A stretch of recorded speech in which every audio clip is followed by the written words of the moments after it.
Hola a todos, amigos de Materia Oscura, mis queridos Mo, que cada vez somos más. Eso de los Mo me ha gustado, es una cosa que tiene mucha fuerza.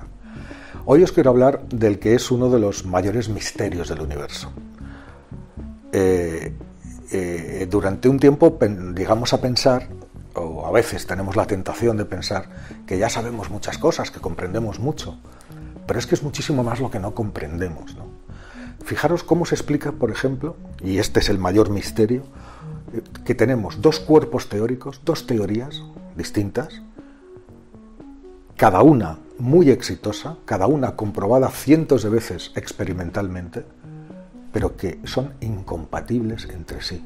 Las predicciones que hace una teoría no pueden hacerse, son incompatibles con las que hace la otra teoría. Me estoy refiriendo a la teoría de la relatividad de Einstein, por un lado, y a la mecánica cuántica, por el otro. La teoría de Einstein, ¿qué es lo que nos dice? La teoría general de la relatividad de Einstein podríamos describirla como una teoría de la gravedad. Hemos hablado de ella otras veces. Gracias a esa teoría hemos pasado a considerar el espacio y el tiempo como una única cosa, el espacio-tiempo. El espacio-tiempo, que es el lugar o el sitio donde se colocan las cosas, los planetas, las estrellas, las galaxias. Pero ese espacio-tiempo también es maleable, se dobla, se estira, se encoge. ¿Os acordáis cuando hablábamos de las naves a la velocidad de la luz? Bueno, pues se puede deformar. Sabemos que la masa deforma el espacio-tiempo. Un planeta, una estrella, al colocarse en el espacio-tiempo, lo deforma. De la misma forma que una pelota deformaría una sábana, ¿no? Pues haciendo un abombamiento. Eso sería la gravedad. Cualquier cosa que caiga dentro de ese abombamiento se dirigirá hacia la pelota, ¿no? Esa es la fuerza de la gravedad. Con lo cual, es una determinada visión de la gravedad. Funciona a las mil maravillas. Las comprobaciones que se han hecho, hasta a pequeña, a mediana y a gran escala, dicen que es una teoría impecable. Una maravilla. ¿Qué pasa con la mecánica cuántica? Pues que es otra maravilla. Otra maravilla cuyas predicciones, desde hace 60 años o así, que esa teoría tomó cuerpo, que es el modelo estándar de la física de partículas, es la gran teoría de las partículas subatómicas, ha ido acertando en las últimas 6 décadas, predicción a predicción se han ido comprobando. El modelo estándar, como os he explicado otras veces, es la gran teoría que clasifica o cataloga todas las partículas subatómicas que existen en la realidad, que forman la materia, y también las interacciones que hacen esas partículas, es decir, las leyes de la naturaleza, las fuerzas de la naturaleza que sirven a esas partículas para interaccionar las unas con las otras. Sabemos que las leyes, esas fuerzas de la naturaleza, son 4. Uno es el electromagnetismo, otra es la gravedad, y luego tenemos 2 fuerzas nucleares. La fuerza nuclear fuerte, que es la que mantiene la cohesión de los átomos, de los núcleos atómicos, los protones estrechamente unidos a los neutrones, y la fuerza nuclear débil, que es la que permite que unas partículas se conviertan en otras, emitiendo otras partículas, es decir, son fenómenos de desintegración radiactiva. Es una especie de radiactividad. La radiactividad consiste en que una partícula en determinadas condiciones emite otra partícula y en ese momento cambia de naturaleza y se transforma de una cosa en otra. Esas son las 4 leyes de la naturaleza. Ahora bien, esta teoría, el modelo estándar, que estuvimos hablando de ella en el capítulo 24, que se llamaba ¿De qué estamos hechos? Ahí estuvimos hablando algo de ella, ¿no? Y considerad este vídeo que estamos haciendo ahora pues como una especie de segunda parte, intentando ahondar en algunos problemas que dejamos apuntados nada más en el otro capítulo, ¿no? Bueno, pues esa teoría, imaginaros, hace una serie de predicciones y dice que sabemos también, que os he contado otras veces, que las nuevas partículas, los físicos las buscan haciendo chocar partículas, electrones en un colisionador de electrones, o protones, como hace ahora el LHC, el gran acelerador de hadrones, que hace chocar protones que son mucho más grandes, y de la energía de esa colisión, cuando los 2 protones chocan, se producen, al destruirse, se producen un montón de partículas virtuales, y según cuál sea la energía de colisión, aparecen una unas partículas u otras. El modelo estándar predice a qué energías de colisión tiene que aparecer qué partícula. Y bueno, pues se han ido haciendo todas. No importa que a medida que los aceleradores de partículas han ido siendo más potentes, aunque haya habido que esperar décadas para construir la máquina necesaria, cuando se han conseguido hacer colisiones a las energías requeridas por la teoría, por el modelo estándar, siempre ha salido la partícula que estaba predicha. Un éxito tras otro. Ese periodo floreciente de éxitos se terminó, sin embargo, en el año 2012. ¿Qué pasó en 2012? Pues muchos de vosotros lo sabréis, que fue el año en que la última de las partículas predichas por el modelo estándar apareció. Y me estoy refiriendo al bosón de Higgs. Era como la partícula llave que podía explicar todas las demás partículas, porque el bosón de Higgs, más bien el campo de Higgs, el bosón de Higgs sería la partícula que lleva la mínima cantidad de ese campo, la unidad mínima de ese campo, pues es la responsable o es el responsable de que todas las demás partículas tengan una característica que nos parece muy común, pero que es realmente misteriosa, que es la masa. La masa. Sin el bosón de Higgs no habría cosas materiales, cosas sólidas, no existirían. Sencillamente no existirían. Bueno, pues llegamos a 2012, aparece el bosón de Higgs, pero claro, el LHC en aquel momento era lo suficientemente potente, es decir, las colisiones que provocaba entre partículas, sabéis que es un anillo gigantesco de 27 kilómetros, donde se inyectan protones en una dirección y en la contraria, casi a la velocidad de la luz, y cuando están acelerados casi a la velocidad de la luz se les pone en ruta de colisión y se les hace chocar. Se producen miles de millones de colisiones durante los momentos en los que el acelerador está activo, y hay una serie de grandes laboratorios, 4 principales y otros 7 laboratorios en total, que analizan todos los datos de las colisiones y son los que ven si ha aparecido la partícula que se buscaba con las características que se buscaba, etcétera, etcétera, y luego poco después se hace el anuncio. Las rondas de colisiones son seguidas por grandes periodos de inactividad, durante los cuales, ¿qué se hace? Se actualiza las máquinas, el software y muchos elementos del gran colisionador para la ronda siguiente, que habrá que buscar otro tipo de partículas, porque todo eso está programado con mucho tiempo, ¿no? Entonces, por ejemplo, si lo que queremos es buscar el Higgs, lo que tenemos que hacer es preparar el colisionador, cosa que tardó años en hacerse, antes de 2012, exactamente para ser capaz de localizar una partícula con las características que la teoría dice que tiene que tener el Higgs y ver si en esas condiciones que dice la teoría aparece. Y resulta que apareció, igual que habían aparecido antes muchas otras. Bueno, la cuestión es que el Higgs ya lo tenemos. Eso fue en 2012. Estamos en 2021. No ha vuelto a haber ningún otro hallazgo. No ha vuelto a haber ningún otro descubrimiento importante. Ese hecho, junto con que existe esa otra teoría que os he dicho que no tiene nada que ver con la cuántica, que explica el universo de otra manera, que es la relatividad general, nos está diciendo a gritos que hay algo muy gordo que se nos tiene que estar escapando. Además, y como recordaréis, que os lo conté en el anterior capítulo, en el 24, en ese que se llamaba ¿De qué estamos hechos?, el modelo estándar resulta que sí, explica todas las partículas que forman la materia, pero la materia ordinaria, que es de la que nosotros estamos hechos. Es decir, la materia, los átomos hechos de protones, de neutrones y las demás partículas que existen, que forman los planetas, las estrellas, las galaxias, todo lo que podemos ver hasta los límites, hasta el mismísimo Big Bang. Toda la materia visible del universo es materia ordinaria.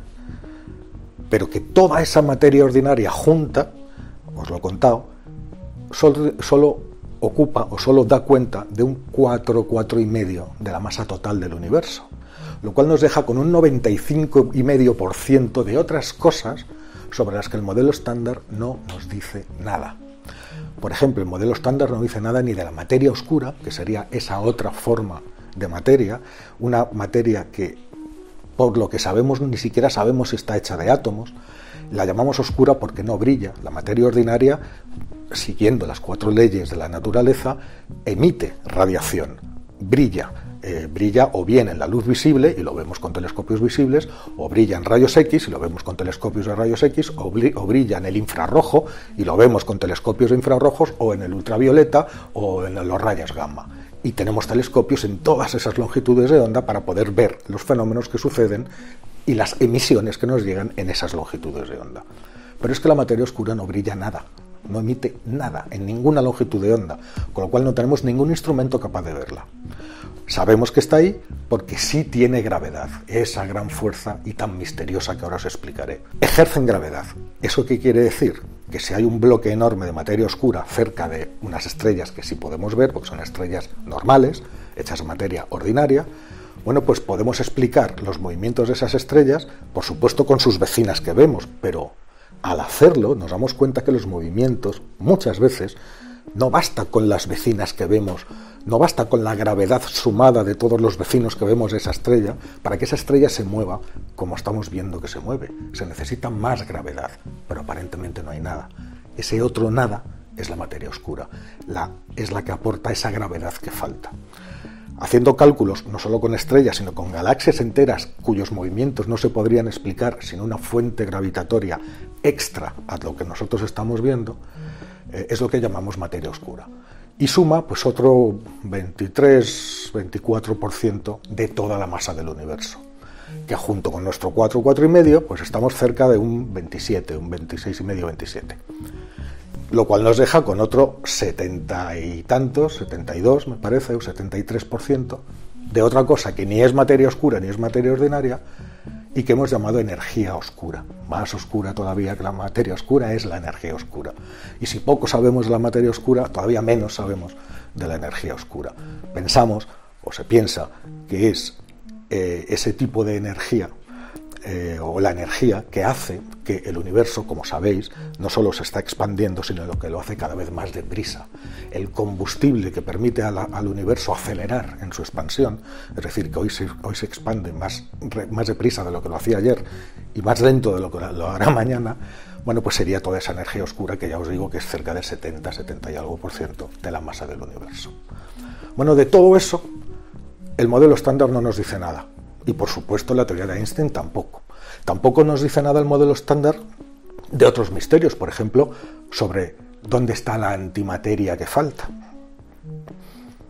Y me diréis, ¿y qué es la antimateria? No tiene nada que ver con la materia oscura, es otra cosa. La antimateria es exactamente igual que la materia, pero como si fuera una imagen en el espejo. Es decir, algunas características de las partículas hechas de materia, por ejemplo la carga eléctrica, pues la antimateria la tiene justo al revés. Y se cree que en el origen del universo, para mantener la constante y el equilibrio, pues surgió la misma cantidad de materia que de antimateria. ¿Pero qué sucede? Cuando una partícula hecha de materia normal se junta con su antipartícula, un electrón con un antielectrón, o positrón, que se llama, o un protón con un antiprotón, los dos, que es 1 menos 1, ¡pum!, se aniquilan. El resultado es cero, no queda nada. Se aniquilan en una pequeña explosión de energía. Si hubiera un planeta hecho de antimateria y lo miráramos por un telescopio no nos daríamos cuenta de nada, parecería normal. Pero si pusiéramos un pie en ese planeta, todos nuestros átomos de materia normal se anularían con átomos correspondientes de ese planeta y nosotros estallaríamos. El planeta seguiría ahí porque tiene mucha más masa. Pero si dos planetas exactamente iguales, uno de materia y otro de antimateria, se chocaran, el resultado sería cero. Habría una tremenda explosión de energía, una liberación enorme de energía y al final quedaría cero, con lo cual el equilibrio se mantiene. Vale, pues todos los modelos nos dicen que durante el Big Bang se debió de producir la misma cantidad de materia que de antimateria. Pero miremos hacia donde miremos, solo vemos materia, no vemos antimateria. ¿Dónde está la antimateria que falta? Eso quiere decir que hay algo también ahí que se nos está escapando. Eso tampoco lo explica el modelo estándar. Llegados a este punto, los físicos están absolutamente perdidos. Y si hay algún físico de partículas entre nuestros amigos Mo, pues que lo diga, porque si es sincero lo reconocerá. La razón de estar perdidos es que durante los últimos 60 años la física experimental ha tenido esa guía teórica que era el modelo estándar, que le iba diciendo pasito a pasito lo que iba a pasar y lo que tenía que hacer para descubrir lo que se suponía que tenía que descubrir. Era una especie de guía teórica. No ha habido más que seguir, con todas las dificultades que eso conlleva, por supuesto, ¿no?, seguir esa guía teórica, y a medida que se iba comprobando que los pasos anteriores eran verdad, la teoría era buena, pues había más esperanzas de que los pasos siguientes que predecía también iban a ser buenos, con lo cual valía la pena seguir invirtiendo, hacer nuevos aceleradores y seguir recorriendo esa teoría hasta el final, cosa que se ha hecho y que se terminó en 2012. A partir de ahora ya no hay teoría, no hay guía teórica, no sabemos qué hay después. No tenemos una idea clara de lo que hay después. Sí, hay varias teorías. Ahora os explicaré alguna de ellas, ¿no? Pero no tenemos ni idea de hacia dónde va. Sabemos, todos los físicos hablan de una nueva física. He titulado este episodio "Se necesita un nuevo Einstein con urgencia", o dos, porque hace falta alguien o hace falta algo nuevo, o buscar un pequeño hilo de algo que no esté descrito en el modelo estándar, al cual poder agarrarse e ir tirando para desentrañar toda una nueva teoría, una nueva física que nos lleve a empezar a entender todo ese universo oscuro de materia y energía oscura, toda esa enorme parte del universo que todavía no entendemos. Hace falta una nueva física y hacen falta nuevos físicos que nos conduzcan hacia esa nueva física. ¿Qué es lo que hacen los físicos de ahora? ¿Qué es lo que van a hacer, por ejemplo, con unas instalaciones tan enormes como las del LHC? Bueno, pues, como os he dicho, hasta ahora los grandes colisionadores, como el LHC, hacían búsquedas específicas. Es decir, vamos a buscar la partícula V y Z, que existen, que son las responsables de la desintegración radiactiva, es decir, las portadoras de la fuerza nuclear débil. Sabéis que cada partícula tiene una partícula asociada que es la portadora de la unidad mínima de esa fuerza, ¿no? Bueno, pues efectivamente en los años 80 se realizaron los experimentos tal y como decía la teoría y aparecieron las dos partículas, la V y la Z. Eran búsquedas específicas. Igual que eso, todas las demás. Pero es que ahora no podemos calibrar la máquina, calibrar el acelerador para una búsqueda específica, porque ya no sabemos qué es lo que tenemos que buscar. Hay algunas ideas, hay algunas extensiones del modelo estándar que nos llevan, por ejemplo, a una cosa que extraña y que todavía no se ha comprobado, que se llaman partículas supersimétricas, a una supersimetría. ¿Eso qué quiere decir? Según esta idea, a cada partícula le correspondería una partícula supersimétrica. Por ejemplo, a un electrón le correspondería un S de supersimétrico electrón, que tendría una masa mucho más grande y que equilibraría, pero esto necesita, ahora hablaremos de esas teorías, de las teorías que proponen eso, porque eso necesita, de entrada, necesita estar en un universo no de 4 dimensiones como el nuestro, sino de por lo menos 11, pero ahora hablaremos de eso. Total, ¿qué es lo que van a hacer los físicos del CERN?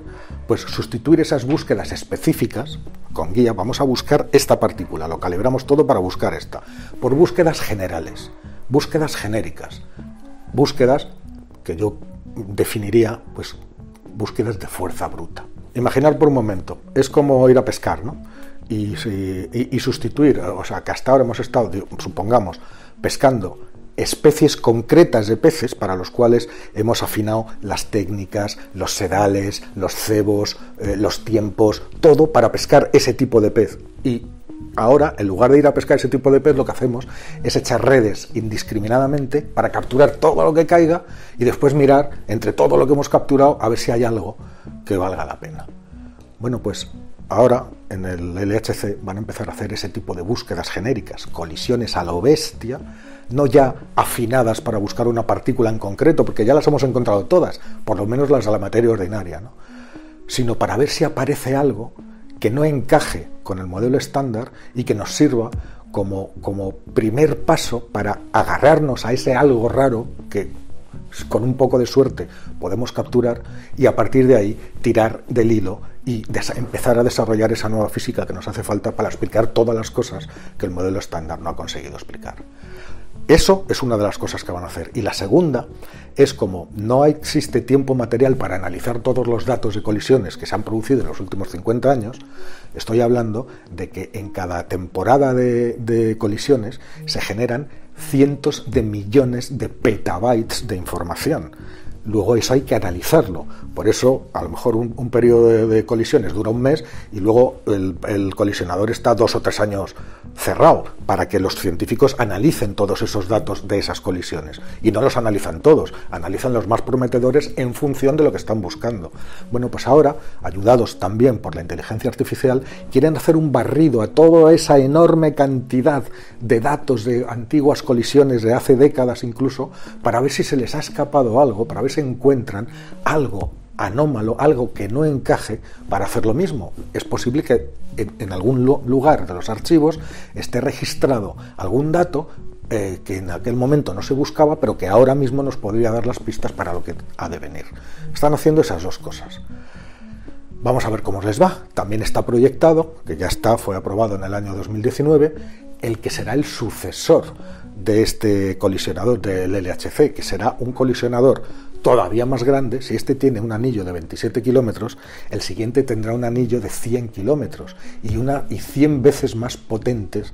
Las colisiones llegarán a 100 teraelectronvoltios, mientras que ahora mismo llegan solamente a 16, que es una medida de potencia de las colisiones. Es decir, será muchas veces más potente el futuro colisionador, que estará hecho, se empezará a construir como a mediados de este siglo y tardará un par de décadas, ¿no? O sea, todavía queda. Pero claro, eso lo que nos va a dar son colisiones todavía más potentes en busca de que aparezca algo, ¿vale? Eso por un lado. Y luego están la parte teórica. La parte teórica está trabajando desde hace mucho tiempo también en buscar otra teoría que sea capaz de guiarnos, a lo mejor durante los próximos 20, 30 o 50 años, ¿no? Que es lo que hizo el modelo estándar que fue formulado alrededor de los años 50 y 50 y muchos. Bueno, pues esa es la situación, ¿no? ¿Y cuáles son esas teorías? Bueno, pues hemos hablado. Hay gente que se dedica a coger el modelo estándar y a estirarlo lo más que puede, haciendo variaciones, ampliaciones del modelo estándar para buscar cosas nuevas. Hay varias de esas. Y luego hay intentos más radicales que habréis escuchado, por ejemplo, la teoría de cuerdas. La teoría de cuerdas, que es una teoría muy bonita la verdad, y que cuando hablamos de qué estamos hechos, vimos que los átomos no son indivisibles, lo sabemos perfectamente, sino que están hechos de partículas, tienen un núcleo hecho de protones y neutrones y tienen electrones dando vueltas, ¿no? Dentro del núcleo hay partículas mensajeras, las VZ, que están haciendo la desintegración. Hay unas partículas hipotéticas que se llaman gluones, que son las que mantienen unidos a los protones con los neutrones dentro del átomo, y luego cada protón y cada neutrón está hecho de cosas, de quarks. Cada neutrón y cada protón dentro del núcleo atómico está hecho de 3 quarks. ¿Y qué son los quarks? Pues son todavía unidades todavía más pequeñas de la materia, ¿no? Todavía más pequeñas, las más pequeñas que hemos visto hasta ahora. Y hay 6 tipos de quark. Los hemos llamado con nombres raros, con nombres extraños. Está el quark encanto, el quark fondo, el quark cima, el quark arriba, el quark abajo. Hay 6 tipos. Y la combinación de esos quarks nos da partículas de un tipo o partículas de otro. No sabemos si hay algo todavía más pequeño que los quarks, ¿no? Pero la teoría de cuerdas nos dice que las partículas que nosotros consideramos en nuestra mente como si fueran un punto, no son un punto, sino que son una especie de membrana, una especie de cuerda, de pequeñísima cuerda. Y esa pequeñísima cuerda vibra. Y las vibraciones de esa cuerda es la que da origen a una partícula o a otra. Claro, el razonamiento es totalmente distinto.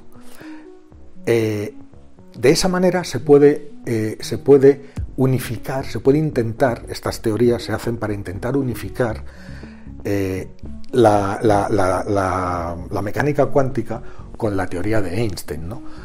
Y aquí entramos en el punto más importante, que lo he dejado para el final, que es la gravedad. Otra cosa que el modelo estándar no explica es la gravedad.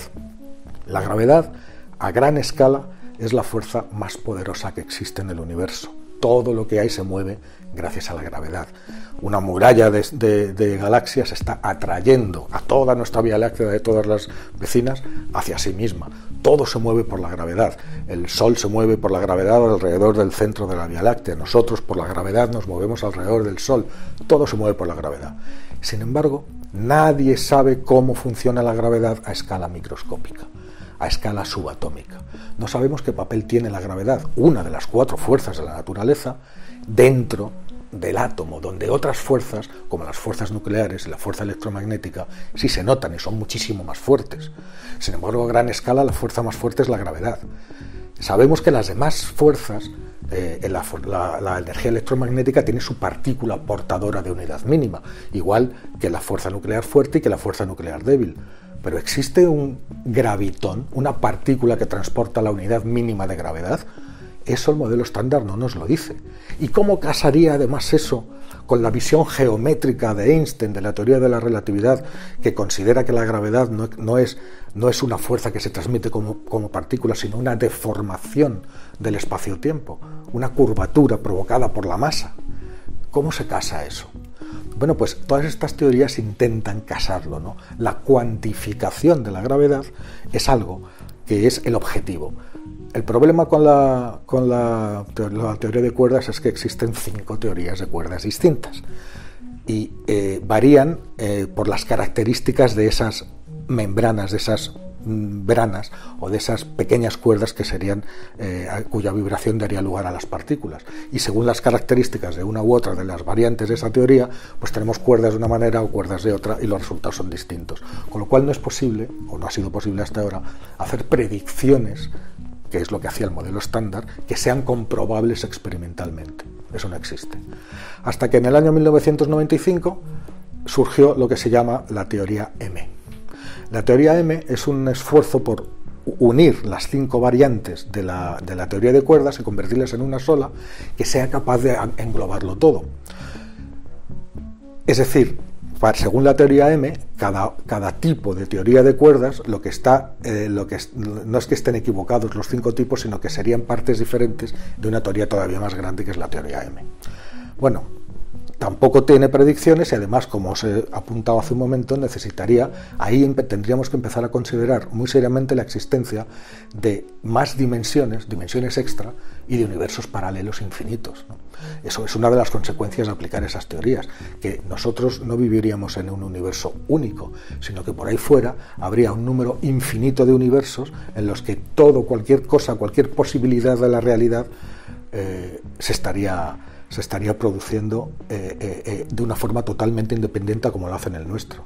De hecho, hay quien piensa, atándose a ese tipo de teorías, que imaginaros que tenemos una duda, imaginaros todavía, me caso con Pepita o con Menganita.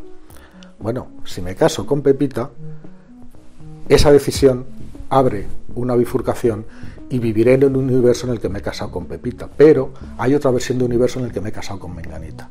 Y también seguirá otra versión. Y así para cada una de las decisiones, voy a ver esta película o a ver esta otra. Me voy de viaje aquí o me voy allá. Me dedico a ser bombero o a ser profesor. Cada decisión que tomemos abre un universo distinto. Con lo cual habría infinitos universos con todas las posibilidades de cualquier cosa que podamos estar imaginando hacer o que nosotros o que cualquiera haya hecho. Aparte también habría universos totalmente distintos, porque vivimos en un universo con unas determinadas leyes. Un universo en el que me case con Pepita o con fulanita solamente es posible con universos que tengan las mismas condiciones, pero podría haber otros que tengan más dimensiones, que en los que no haya átomos o cualquier cosa es posible. En fin, que como veis hay toda una serie de ideas y de teorías intentando cuadrar las piezas que tenemos. Lo más importante, a modo de un poquito de resumen, es que necesitamos una teoría capaz de englobarlo todo. Una única teoría. Fijaros, os voy a contar esta única teoría capaz de englobarlo todo, que, como os estaba diciendo, es la teoría M, pero la teoría del todo, es decir, un único cuerpo teórico capaz de explicar todos los fenómenos de la naturaleza que nosotros ahora tenemos divididos en 4 fuerzas diferentes, ¿no?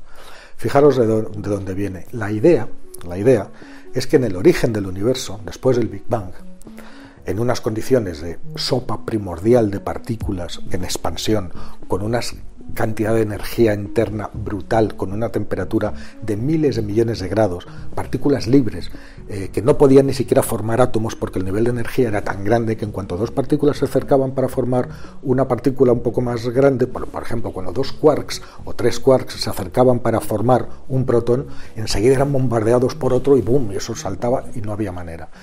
Entonces, el universo al expandirse se fue enfriando y poco a poco los quarks pudieron juntarse para formar protones y neutrones, los protones y neutrones se fueron juntando para formar núcleos, empezaron a capturar electrones y formaron átomos y empezaron a formar los elementos, o sobre todo hidrógeno, que empezó a juntarse y a formar las primeras estrellas, y a partir de ahí las estrellas fabricaron el resto de los materiales y gracias a eso estamos aquí, se juntaron estrellas, las estrellas en galaxias y la estructura del universo que vemos. Bueno, pues justo al principio se supone que las 4 fuerzas de la naturaleza, que os las repito, que son electromagnetismo, gravedad y las 2 fuerzas nucleares fuertes, nucleares, que son la fuerza fuerte y la débil, eran una única fuerza,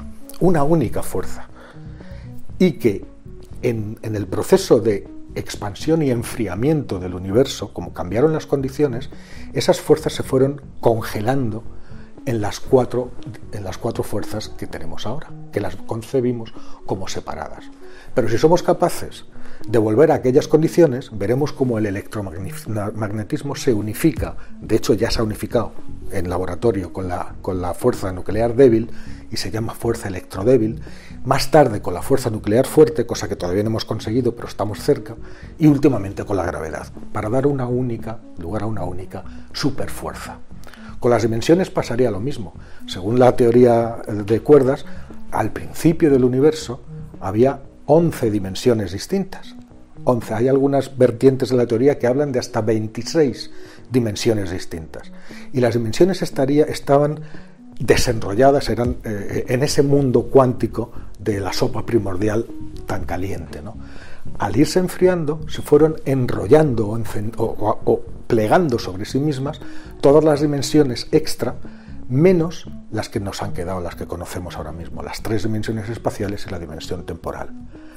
Es decir, por lo menos sobre el papel, deberíamos de ser capaces de reconstruir las condiciones de aquel universo en los que una única fuerza y 11 dimensiones diferentes reinaban sobre todo lo que existía.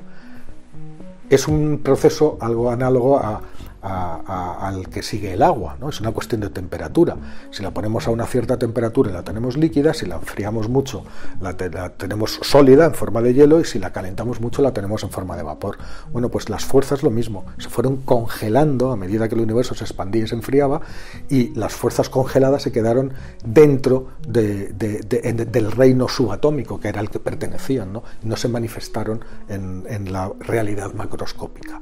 Ahí piensan muchos que podrían estar las respuestas, y podrían estar todas las respuestas que nos faltan para entender el universo y las respuestas que nos faltan para casar esas 2 grandes teorías que os decía al principio, ¿no?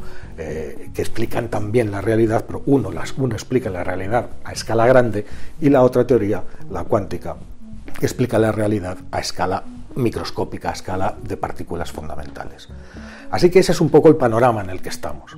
La situación actual de la física se necesita con urgencia un Einstein nuevo o 2 para podernos sacar de esta situación de impasse en la que nos encontramos. Esperemos que suceda pronto, y esperemos que este capítulo tan denso, tan especial y tan fundamental os haya resultado igual de interesante que los otros. Si es así, espero vuestros me gustas y espero que os suscribáis. Si no estáis ya suscritos, que os lo digáis a vuestros amigos, que se suscriban, que aquí tenemos un canal muy chulo y que entre todos tenemos que hacerlo crecer.